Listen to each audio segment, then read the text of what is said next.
Hello guys. तो आज हम लोग पढ़ने वाले हैं change in state of matter, जिसमें हमारा कौन कौन सा आता है फैक्टर, जो कि हम कह सकते हैं latent heat, vapour pressure, sublimation, critical point, ये सभी चीज़ आज हम लोग पढ़ने वाले हैं। ठीक है। चेंज इन यानी कि मैटर जो चेंज होता है उसका स्टेट, उससे रिलेटेड सब कुछ आज पढ़ने वाले हैं। ठीक। तो सबसे पहले जान लेते हैं कि कुछ टर्म्स हैं, इनको जानना ज़रूरी है और इसी के रिलेशन में हमें सभी चीज़ पढ़नी है। ठीक है। तो चलिए अब हम बात करते हैं इंथाल्पी की। इंथाल्पी क्या होती है? यानी कि total heat content of the system. ठीक है। यानी कि किसी भी सिस्टम में कितना हीट कंटेंट हो रहा है, यानी कि उसमें रह रहा है, उस चीज़ की आज बात करेंगे। चलिए तो हम बात करते हैं, मान लेते हैं कि ये कोई सॉलिड है। ठीक है। और इसको हम क्या कर रहे हैं, हीट दे रहे हैं। ठीक। हीट कर रहे हैं, कांस्टेंट टेम्परेचर यहाँ रख रहे हैं, जैसे कि हम गैस पर किसी चीज़ को रख दें। ठीक है। और टेम्परेचर एक नॉब जहाँ पर है वहीं पर रहेगा, उसको कम ज़्यादा नहीं करना। ठीक। ये कंडीशन पहले अप्लाई कर लेना है। ठीक। तो ये हमारा सॉलिड है, ये क्या है, हमारा सॉलिड है, और ये इनके पार्टिकल्स हैं, हमारे सॉलिड के पार्टिकल्स हैं।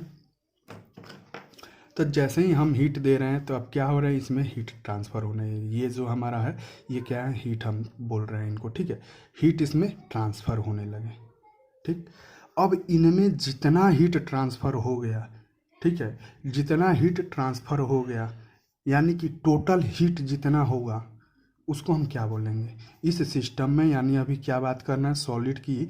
तो total heat content in this system is known as enthalpy. यानी कि ये जितना कंटेन करेगा अपने हीट अंदर, उसको क्या बोलेंगे, इंथाल्पी बोलेंगे। यानी कि हम देख रहे हैं यहाँ पर total heat content of the system is known as enthalpy which is indicated by H. यानी कि इंथाल्पी को हम एच से इंडिकेट करेंगे। ठीक। अब बात करते हैं एंट्रोपी क्या होती है। एंट्रोपी होती है degree of random molecule randomness. ठीक है। रैंडमनेस कहने का मतलब यानी कि मॉलिक्यूल्स जो होंगे क्या करेंगे, घूमने लगते हैं इधर उधर इधर उधर इधर उधर, जो घूमने, ये सॉलिड के जो मॉलिक्यूल्स है ये क्या करेंगे, रैंडम वे में अपना घूमने लगेंगे। लेकिन यहाँ सॉलिड में नहीं घूमते, वो किस चीज़ में घूमते हैं, लिक्विड में घूमते हैं। सॉलिड में सिर्फ क्या करेंगे, इस हीट के वजह से जो हम हीट दे रहे हैं ये वाइब्रेट करेंगे, अपने स्थान पर क्या करेंगे, सिर्फ वाइब्रेट करेंगे। ठीक है। सिर्फ वाइब्रेट करेंगे। यानी कि एंट्रोपी क्या कहेंगे, डिग्री ऑफ मॉलिक्यूल रैंडमनेस, और इसको क्या बोलते हैं, लैक ऑफ ऑर्डर। यानी जिस ऑर्डर में अरेंज है, जिस ऑर्डर में ये मान लेते हैं कि ये ऑर्डर में अरेंज है हमारा, तो ये क्या होंगे उसमें, जैसे ही हम हीट देना स्टार्ट करेंगे इनका ऑर्डर धीरे धीरे धीरे धीरे क्या होगा, बिगड़ना स्टार्ट होगा। यानी कि कुछ दूर जाएंगे, कुछ ऐसे हो जाएंगे, कुछ ऐसे हो जाएंगे। ठीक है। जैसे ही हम हीट देंगे तो ये जो रैंडम इनका जो बिगड़ रहा है, लैक ऑफ ऑर्डर, जो ऑर्डर में अरेंज थे इनका ऑर्डर बिगड़ रहा है, या बोलेंगे कि मॉलिक्यूल्स रैंडमनेस क्रिएट हो रहा है, इस चीज़ को क्या बोलेंगे, एंट्रोपी बोलेंगे। The degree of molecules randomness is known as the entropy. और हम कह सकते हैं एक वे में, जैसे कि हम बात करेंगे कि entropy is directly proportional to the enthalpy. यानी कि जितना ज़्यादा हीट कंटेंट होगा, जितना ज़्यादा हीट कंटेंट सिस्टम में होगा, ठीक है, उतना ज़्यादा हमारे क्या होगी, रैंडमनेस होगी। क्या होगी, रैंडमनेस होगी। चलिए तो ये हम बाद में बात करेंगे इस लैटेंट हीट को। ठीक है। उससे पहले हम बात करते हैं, फिर से मैं यहाँ बना दे रहा हूँ क्योंकि मिस्टेक से मैंने वहाँ बना दिया, कुछ समझाना है हमें। ठीक। तो हम क्या किए हैं, यहाँ पर हीट इसको दे दिए हैं। ठीक। हीट, और हीट क्या है, यहाँ पर ट्रांसफ़र होने लगे हैं इनके मॉलिक्यूल्स के बीच में, और टोटल जितना हीट कंटेंट होंगे उनको बोलेंगे इंथाल्पी, और जो मॉलिक्यूल रैंडमनेस यानी इधर उधर घूमने लगेंगे उनको क्या बोलेंगे, एंट्रोपी कहेंगे। अब बात करते हैं कि जैसे हीट इसका कंटेंट बढ़ने लगा, बढ़ता गया, ये कांस्टेंट हीट है। ठीक है। लेकिन हीट इसके अंदर क्या हो रहा है, स्टोर होने लगा है। ठीक है। स्टोर होता होते होते होते होते होते होते एक समय आएगा कि जो इंट्रोपी है इसका, यानी टोटल हीट कंटेंट है, वो क्या होगा, सॉलिड को बर्दाश्त के बाहर हो जाएगा। यानी अब सॉलिड में जो हमारे इन दोनों के बीच में बॉन्ड है, ये क्या करने लगेंगे, हीट की वजह से क्या होने लगेंगे, धीरे धीरे धीरे धीरे टूटने लगेंगे इनके बॉन्ड। रैंडमनेस क्या होगी, बढ़ने लगेगी इनकी। यानी कि ये ट्रांसफॉर्म किस चीज़ में हो जाएंगे, किस चीज़ में ट्रांसफॉर्म हो जाएंगे, तो लिक्विड स्टेट में ट्रांसफॉर्म हो जाएंगे। किसके वजह से, हीट कंटेंट के वजह से।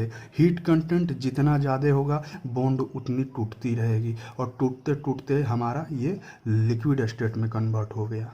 ठीक है, लिक्विड स्टेट में कन्वर्ट हो गया। अब यहाँ ध्यान रखना है, जहाँ यहाँ जो ये इंट्रोपी है, इंट्रोपी एच से मैं इंडिकेट कर रहा हूँ, इसका एंट्रोपी मान लीजिए हम H1 मान लेते हैं।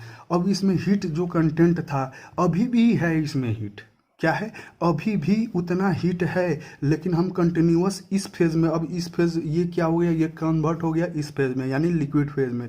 यानी कि अभी जो एच था, इसका इंथैल्पी था, वो अभी है, और उसके अलावा अभी हीट कंटिन्यूअस हम क्या कर रहे हैं, दे रहे हैं इसमें। कंटिन्यू हीट क्या हो रहा है, ट्रांसफ़र हो रहा है इसमें। अब ये देखिए हमारा हीट ट्रांसफ़र हो रहा है। ठीक है, और मैं यहाँ मान लेता हूँ कि एंट्रोपी यानी total heat content of the system H2 यहाँ मान लेता हूँ, और क्या होगा, H2 is greater than H1, यानी total heat content of the liquid is greater than the total heat content of the solid. ये सॉलिड है हमारा। ठीक, यानी इसकी हीट कैपेसिटी जो होगी कंटेन करने की बढ़ जाएगी, क्योंकि दो स्पेस के बीच में जगह क्या हो गए, बढ़ गए हैं। ठीक है, दो स्पेस के बीच में जगह क्या हो गए हैं, बढ़ गए हैं, यानी कि इसमें हीट की मॉलिक्यूल्स क्या होगी, ज़्यादा रहेगी इसमें। ठीक है, अब बात करते हैं कि ये कंटिन्यू हीट सप्लाई हो रहा है। ठीक है, अब ये क्या हुआ, ये कन्वर्ट हो गया किस चीज़ में, सॉलिड टू लिक्विड में, यानी कि मेल्ट हो जाएगा। और मेल्ट हो गया, और मेल्टिंग पॉइंट को क्या बोलेंगे, मेल्टिंग पॉइंट, जिस टेम्परेचर पर ये मेल्ट किया, जिस टेम्परेचर पर ये सॉलिड लिक्विड में कन्वर्ट हुआ, उस टेम्परेचर को क्या कहेंगे, मेल्टिंग पॉइंट कहेंगे। क्या कहेंगे, मेल्टिंग पॉइंट कहेंगे। सबसे पहला हीट और टेम्परेचर में मैं डिफरेंस बता देता हूँ। हीट और टेम्परेचर अलग अलग चीज़ है। ठीक, टेम्परेचर अलग अलग, ये क्या है, हीट क्या है, sensation of hotness and coldness. Heat क्या है, सेंसेशन है of, sensation of hotness and coldness. ठीक है, यानी ये सिर्फ सेंसेशन दे रहा है कि गर्म हो रहा है, गर्म हो रहा है, गर्म हो रहा है। ठीक है, हॉटनेस यानी जितना ज़्यादा गर्म होगा, यानी कि हीट वो क्या कर रहा है, सेंसेशन दे रहा है हम लोग को कि ये गर्म हो चुका है। और ये क्या है, measurement of the degree of hotness और कोल्डनेस, यानी ये मेजर करके बताता है कि कितना गर्म है और कितना ठंडा है। कौन, टेम्परेचर हमारा क्या करता है, मेजर करके बताता है कि हमारा कितना गर्म हुआ और कितना ठंडा हुआ। ये सिर्फ सेंसेशन देता है कि हमारा गर्म हो चुका है या ठंडा हो चुका है। ठीक, यही डिफरेंस है हमारा। तो जिस टेम्परेचर पर, एक पार्टिकुलर टेम्परेचर होता है, सभी सबस्टांस का हीट कंटेन करने की क्षमता होती है सभी सबस्टांस के बाद, उसके बाद वो क्या करता है, ज़्यादा हीट उससे ज़्यादा स्टोर नहीं कर सकता है, और वो क्या करता है, अपना स्टेट चेंज कर देता है। तो मेल्टिंग पॉइंट वही है जिस टेम्परेचर पर हमारा सॉलिड कन्वर्ट हो गया लिक्विड में। अब बात करेंगे यहाँ पर भी क्या हो रहा है, ये इंथैल्पी यहाँ पर H2 क्या है, ज़्यादा है H1 से।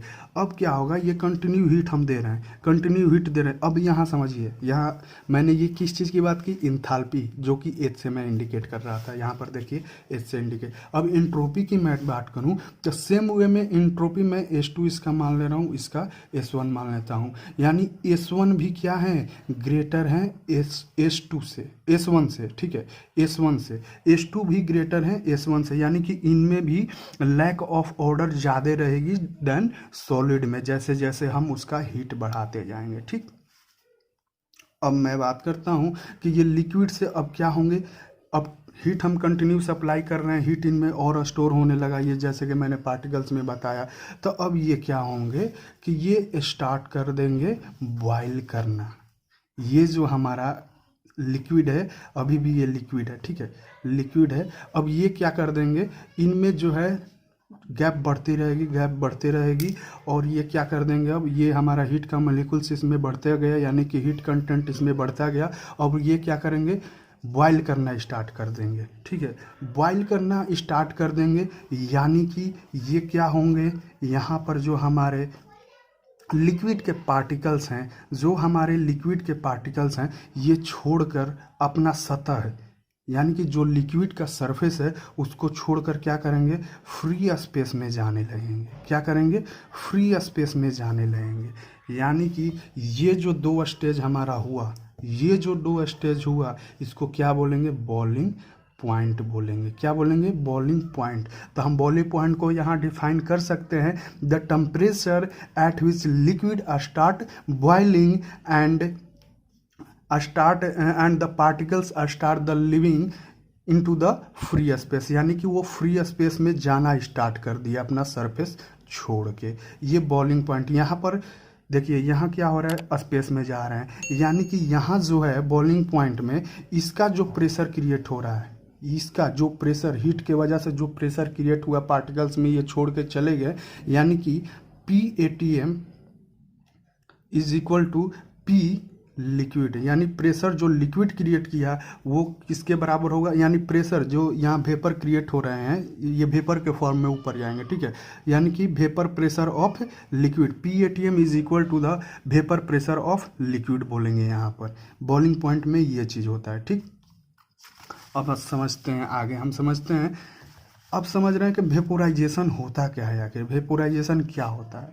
वेपोराइजेशन का सिंपल सा डेफिनेशन है हमारा, when the particles from its surface continuously start to leave and go into the free space, यानी कि जब हमारा पार्टिकल्स क्या करते हैं, कंटिन्यूअसली स्टार्ट कर देते हैं अपना सतह को छोड़ना। जैसे लिक्विड है, हमारा टेम्परेचर बॉइलिंग पॉइंट हुआ, वो क्या करेंगे, उनमें हीट कंटेंट बढ़ गया, अब उनमें क्षमता क्या होती है, हीट रखने की इतनी कम हो जाती है। जैसे कि क्या कर रहे हैं, यहाँ पर हम हीट कंटेंट जो है यहाँ का सिस्टम का H3 मान लिए। अब क्या है कि H3 जो है is greater than H2 is greater than H1, यानी कि हीट कंटेंट इस सिस्टम का जो है हमारा, इंथैल्पी जो है हमारा सिस्टम का है जो, ये क्या है, इन दोनों के सिस्टम से ज़्यादा है। और ये अब क्या करें, ज़्यादा है, लेकिन एक हर चीज़ की बर्दाश्त करने की क्षमता होती है। अब क्या हो रहा है, हीट हम कंटिन्यू ये सप्लाई कर रहे हैं इस फेज़ में, अब वो क्षमता से बाहर हो गया और क्या कर दिया, मॉलिक्यूल्स अब रहना नहीं चाहते हैं एक दूसरे के बीच में, क्योंकि इन दोनों के बीच में क्या हो गए, हीट के पार्टिकल्स जो हैं हमारे ज़्यादा आने लगे, यानी कि इन दोनों की दोस्ती अब ख़त्म होने लगी। अब दोस्ती ख़त्म हो गई तो ये छोड़ना चाहेंगे कि चलो हम इस सरफेस को ही छोड़कर जाएं। तो ये जो जा रहे हैं, जो अपने सरफेस को छोड़कर जाने लगे फ्री स्पेस में, उस प्रोसेस को क्या बोलेंगे, वेपोराइजेशन उसको बोलते हैं, ठीक है। क्या बोलेंगे, वेपोराइजेशन। और जो वेपर के कारण जो सरफेस से छोड़कर पार्टिकल्स से जाने लगे स्पेस में, उनके द्वारा एक प्रेशर क्रिएट किया जाता है। यानी कि अगर क्लोज हमारा वेसल्स है, अगर उसमें छोड़कर जाने लगे तो क्या होगा, हमारे जैसे कुकर है तो कुकर का जो ऊपर में ढक्कन रहता है उन पर ये प्रेशर क्रिएट करने लगते हैं, कौन से पार्टिकल्स, जो ये छोड़कर जाने लगे ऊपर, और उस प्रेशर को क्या बोलेंगे, वेपर प्रेशर बोलेंगे। यानी कि पहले क्या होगा, हमारा वेपोराइजेशन होगा, जिसमें हमारा पार्टिकल्स ऊपर जाने लगेंगे सतह को छोड़कर, और उस पार्टिकल्स के द्वारा जो प्रेशर क्रिएट किए जाएंगे उसको क्या बोलेंगे, वेपर प्रेशर बोलेंगे। यानी कि the pressure created by the vapor, the pressure created by the vapor is known as the vapor pressure, okay, and vapor is formed by the process called the vaporization। और vapour कैसे बन रहा है, vaporisation के process से बन रहा है, जिसमें हमारा पार्टिकल्स अपना सरफेस छोड़ के कंटिन्यू फ्री स्पेस में जाने लगे, ठीक। अब बात करते हैं हीट के बारे में, ठीक है।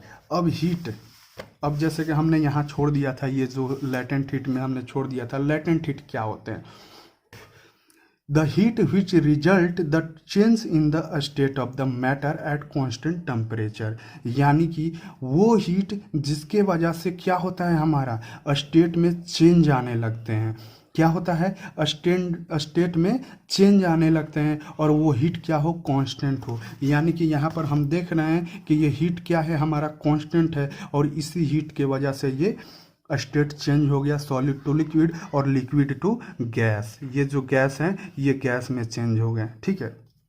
जब इसी हीट के वजह से अगर सॉलिड लिक्विड में कन्वर्ट हो रहा है, सॉलिड अगर लिक्विड में कन्वर्ट हो रहा है, किसके वजह से, नॉट द टेम्परेचर, हम यहाँ टेम्परेचर की नहीं बात करें, इस हीट के वजह से अगर सॉलिड लिक्विड में कन्वर्ट हो रहा है तो इसको क्या बोलेंगे, लेटेंट हीट ऑफ फ्यूजन बोलेंगे, ठीक है।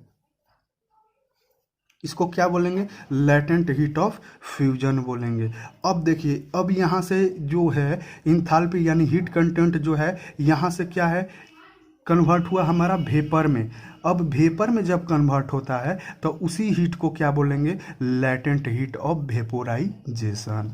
यानी कि ये देखिए, जब हमारा ये लेटेंट हीट किसको बोलेंगे, जिसके वजह से हमारा स्टेट में चेंज हो रहा है। लेकिन लेटेंट हीट कितने प्रकार के होते हैं, दो टाइप्स के होते हैं। अगर वो चेंज सॉलिड से लिक्विड में कन्वर्ट हो रहे हैं तो लेटेंट हीट ऑफ फ्यूजन बोलेंगे। अगर वो लिक्विड से गैस में कन्वर्ट हो रहे हैं उस हीट के कारण तो वो क्या बोलेंगे, लेटेंट हीट ऑफ वेपोराइजेशन बोलेंगे। यहाँ मैंने लिखा है, सॉलिड टू लिक्विड अगर कन्वर्ट हुआ तो लेटेंट हीट ऑफ फ्यूजन बोलेंगे, लिक्विड टू गैस कन्वर्ट हुआ तो लेटेंट हीट ऑफ वेपोराइजेशन बोलेंगे। अगर वहीं सॉलिड से लिक्विड कन्वर्ट हो रहा है, अगर टेम्परेचर के सेंस में बोलेंगे तो यहाँ क्या बोलेंगे, मेल्टिंग पॉइंट बोलेंगे। हीट के टर्म में बोलेंगे तो लेटेंट हीट ऑफ फ्यूजन बोलेंगे। ध्यान देना है, यहाँ पर हीट के टर्म में अगर बोलेंगे तो लेटेंट हीट ऑफ फ्यूजन बोलेंगे, टेम्परेचर के टर्म में बोलेंगे, टेम्परेचर के टर्म में बोलेंगे तो मेल्टिंग पॉइंट बोलेंगे, ठीक है। और यहाँ पर मैं देख रहा हूँ लेटेंट हीट ऑफ वेपोराइजेशन, यानी कि हीट के सेंस में बोलेंगे, लिक्विड अगर गैस में कन्वर्ट हो रहा है तो लेटेंट हीट ऑफ वेपोराइजेशन बोलेंगे। टेम्परेचर के फॉर्म में बोलेंगे, लिक्विड टू गैस हो रहा है तो इसको क्या बोलेंगे, बॉइलिंग पॉइंट बोलेंगे। क्या बोलेंगे, बॉइलिंग पॉइंट बोलेंगे। बस जरा सा डिफरेंस है हीट और टेम्परेचर में, ठीक है, यही चीज़ होती है। तो आगे हम ये चीज़ और बताते हैं। इसमें सभी चीज़ कंप्लीट हो गए हैं। मेल्टिंग पॉइंट जो होते हैं, temperature at which the solid phase changes into the, ये फेज है PHASE phase, the temperature at which the solid phase changes into the liquid state under the atmospheric pressure. Okay, boiling point क्या है, the temperature at which the liquid start boiling and the vapor pressure of the liquid become the equal to the atmospheric pressure. यहाँ पर क्या होता है, हमारा vapour pressure जो होता है लिक्विड का वो क्या होता है, एटमॉस्फेरिक। यानी कि हम लिख सकते हैं PATM is equal to the pressure of liquid, vapour pressure of the liquid, VP लिख देते हैं, ठीक है, समझ लीजिए, vapour pressure of the liquid. Okay, boiling point में PATM is equal to the vapour created by the liquid.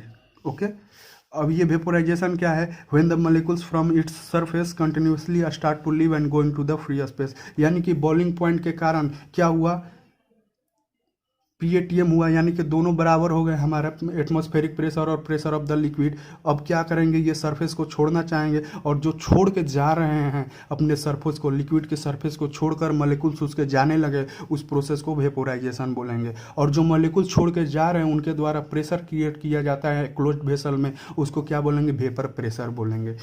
Critical temperature आप समझते हैं, क्रिटिकल टेम्परेचर क्या होता है, the temperature at which the density of both the phase that is liquid and gas।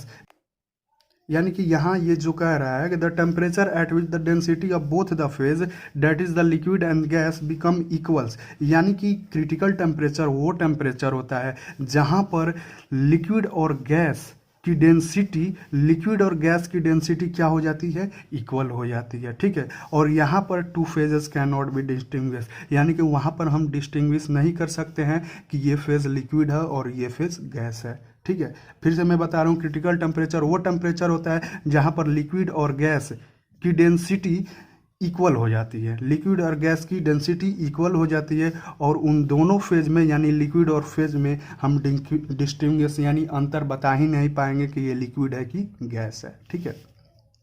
Above this temperature there is no liquid phase will be exist. अगर critical temperature के ऊपर अगर हम कोई थोड़ा सा टेम्परेचर बढ़ा देते हैं तो वहाँ पर लिक्विड फेज एग्जिस्ट नहीं करेगी। किस चीज़ फेज में हो जाएगी? गैस फेज में कन्वर्ट हो जाएगी। जैसे मैं एग्जांपल लेता हूँ, अगर क्रिटिकल टेम्परेचर ऑफ वाटर, यानी कि ऐसा कब होगा जब वाटर को हम 374 डिग्री सेल्सियस पर रखेंगे तो यहाँ पर क्या होंगे क्रिटिकल टेम्परेचर, यानी ये जो वाटर है ये पता ही नहीं चलेगा कि लिक्विड है कि गैस है। यहाँ पर डेंसिटी लिक्विड और गैस की दोनों की क्या हो जाएगी? सेम हो जाती है, ठीक है। और थोड़ा सा हम इसका बढ़ा दें, यानी कि 380 कर दे या 390 कर दे तो एकदम वहाँ पर क्या होगी? वाटर अब रह नहीं जाएगा, इसके ऊपर क्या हो जाएंगे? गैस फॉर्म में एग्जिस्ट कर जाएंगे, ठीक है। अब बात करते हैं सब्लिमेशन की, ठीक है। सब्लिमेशन की the process of transformation of solid into the vapour, यानी कि ये क्या होता है? डायरेक्ट जो होता है सॉलिड वेपर फेज में कन्वर्ट हो जाता है। इसके बीच में सॉलिड अब नहीं, ये सॉलिड जो है अब लिक्विड में नहीं कन्वर्ट होगा, डायरेक्ट क्या होगा? वेपर फेज में कन्वर्ट हो जाएगा, ठीक है। क्या होगा? Solid directly convert into the vapour phase, उसको क्या बोलेंगे? सब्लिमेशन बोलेंगे। अब बात करें ट्रिपल पॉइंट की, the temperature at which the three phases, यानी कि तीन सा कौन कौन सा फेज होते हैं? सॉलिड, लिक्विड एंड गैस, यही तो तीन फेज होते हैं। तो ये होता है ट्रिपल पॉइंट, क्या होता है? The temperature and the pressure at which the three phases, यानी कि solid, liquid and gas exist at equilibrium with each other, यानी कि ये क्या करते हैं? तीनों फेज एक साथ एग्जिस्ट करते हैं, ठीक। तीनों फेज वहाँ पर ट्रिपल पॉइंट पर क्या होगा? सॉलिड भी एग्जिस्ट करेंगे कुछ पार्टिकल लिक्विड भी एग्जिस्ट करेंगे और कुछ पार्टिकल्स क्या होंगे? गैस भी एग्जिस्ट करेंगे। जैसे एग्जांपल ले, अगर प्योर वाटर हम लेते हैं, अगर उसको प्रेशर 610 न्यूटन मीटर स्क्वायर रख देते हैं, न्यूटन पर मीटर स्क्वायर रख देते हैं 610, और टेम्परेचर कर देते हैं 0.0075 डिग्री सेल्सियस, तो ये क्या हो जाएंगे? ट्रिपल पॉइंट में कन्वर्ट हो जाएंगे। यानी कि जो वाटर हम लिए हैं कुछ पार्टिकल्स उसके सॉलिड हो जाएंगे, कुछ पार्टिकल्स लिक्विड में हो जाएंगे और कुछ पार्टिकल्स गैस में हो जाएंगे। यही है हमारा ट्रिपल, यानी ट्रिपल मीन्स तीनों पॉइंट जहाँ एग्जिस्ट करें वहाँ पर क्या बोलेंगे? Triple point. This is all about the change in the state of the matter. तो धन्यवाद, थैंक यू।